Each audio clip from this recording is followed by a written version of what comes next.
Candi Gunung Gangsir terletak di Dusun Kebon Candi, Desa Gunung Gangsir, Kecamatan Beji, Kabupaten Pasuruan, Jawa Timur. Konon candi ini dibangun untuk menghormati jasa Mbok Rondo Dermo. Siapakah Mbok Rondo Dermo? Yuk kita ngondel ke sana.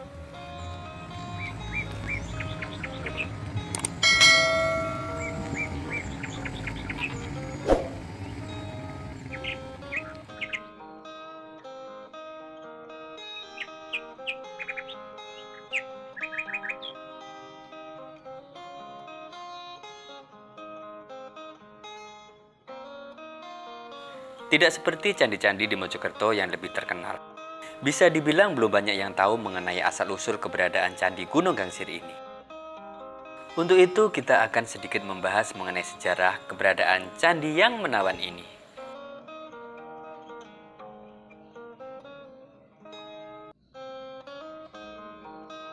Nama candi diambil dari nama desa di mana candi ini berada. Nama Gunung Gangsir sendiri berasal dari gunung dan gangsir. Gunung diambil dari keberadaan tempat ini pada masa lampau yang dilingkupi oleh gunung. Sedangkan gangsir atau gangsir berarti menggali lubang di bawah permukaan tanah. Konon nama ini muncul ketika pada suatu ketika ada seseorang yang berusaha menggangsir untuk mencuri benda-benda berharga di dalam bangunan candi ini. Candi Gunung Gangsir merupakan candi yang unik. Di antaranya penggabungan arsitektur Jawa Tengah dan Jawa Timur. Berbahan bata merah dan menghadap ke barat namun berbentuk tambun. Serta memiliki relief natural hampir keliling candi. Yuk kita ke atas.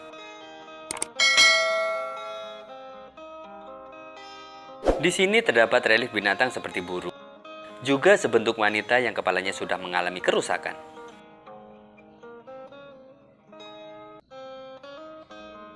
Dia seperti memegang rumput, atau bisa jadi memegang setangkai padi.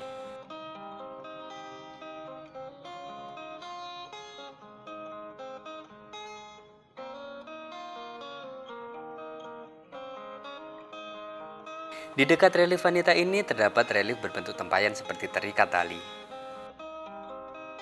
Sangat banyak sekali relief-relief seperti ini di dinding candi. Mungkin pada zaman dahulu, tempayan-tempayan itu sebagai tempat menyimpan harta kekayaan seperti perhiasan emas atau menyimpan beras seperti yang dilakukan masyarakat Jawa, terutama masyarakat pedesaan hingga saat ini yang bernama Pedaringan sebagai simbol kekayaan atau kemakmuran. Dan di sisi ini terdapat relief manusia berkaki burung. Karena banyak relief yang lepas atau hilang, mungkin di setiap relief tempayan dijaga atau dikelilingi oleh kinara-kinari. Kinara adalah makhluk surgawi berwujud setengah manusia, setengah burung dalam mitologi Hindu dan Buddha. Mereka pandai memainkan alat-alat musik seperti vina atau kecapi. Kinara berjenis kelamin wanita disebut kinari. Kinari berwujud wanita cantik dari kepala sampai pinggang, tetapi bagian tubuh ke bawah berwujud burung. Mereka pandai bersair, memainkan alat musik, dan juga menari. Mitologi tentang Kinara banyak muncul di wilayah Asia Tenggara, khususnya yang mendapat pengaruh Hindu dan Buddha. Selain berkonsep meru, candi ini sebagai simbol kemakmuran, dengan menunjukkan banyaknya relief lambang kekayaan dan pohon-pohon kalpataru. Atau bisa jadi candi ini sebagai perwujudan kalpataru itu sendiri.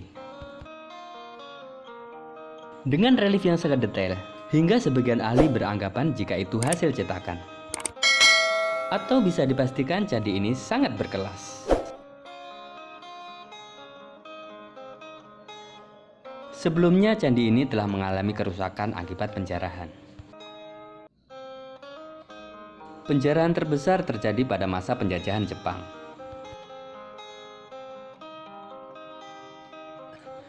Banyak arca dan hiasan relief pada dinding candi yang diambil oleh tentara Jepang untuk membiayai Perang Asia Timur Raya.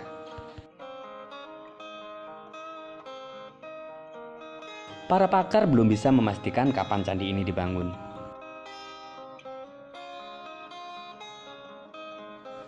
Banyak pendapat kuat jika pada masa pemerintahan Raja Erlangga, candi ini sudah berdiri.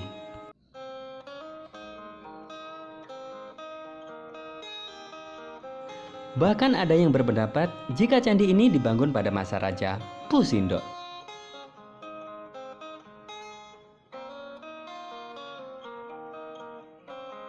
Mitos yang beredar di masyarakat sekitar, candi ini dibangun untuk menghormati jasa Nyi Srikati atau yang biasa dipanggil Boronodermo.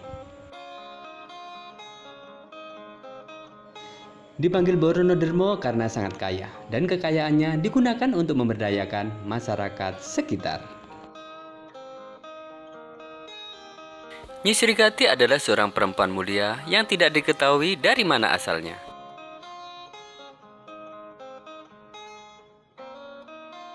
Yang pada suatu ketika datang ke tempat ini untuk mengajarkan para penduduk setempat tentang cara bercocok tanam.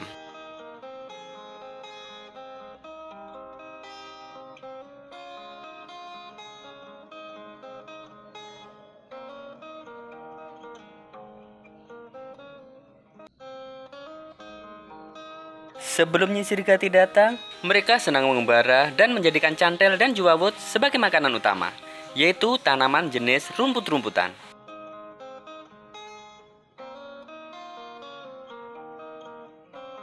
Hingga suatu ketika, persediaan juawut yang menjadi makanan pokok penduduk mulai menipis. Hingga datanglah Nyi Srikati. Nyi Srikati mengajak para penduduk untuk berdoa, memohon petunjuk pada Tuhan Yang Maha Esa supaya mereka menemukan jalan untuk mengatasi masalah kekurangan pangan yang mereka alami saat itu. Tak lama kemudian datanglah serombongan burung membawa sejenis biji-bijian, lalu menjatuhkannya di dekat para penduduk. Biji yang jatuh pun ditanam oleh Nyi Srikati. Beberapa bulan kemudian, tanaman Nyi Srikati dapat dipanen. Ia kemudian menumbuh hasil panennya menjadi beras, yang kemudian diolah menjadi nasi.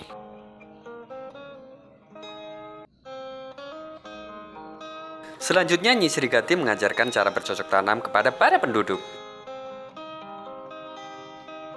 Sejak saat itu mereka pun hidup dengan bercocok tanam. Dan mereka pun menjadikan beras sebagai makanan pokok.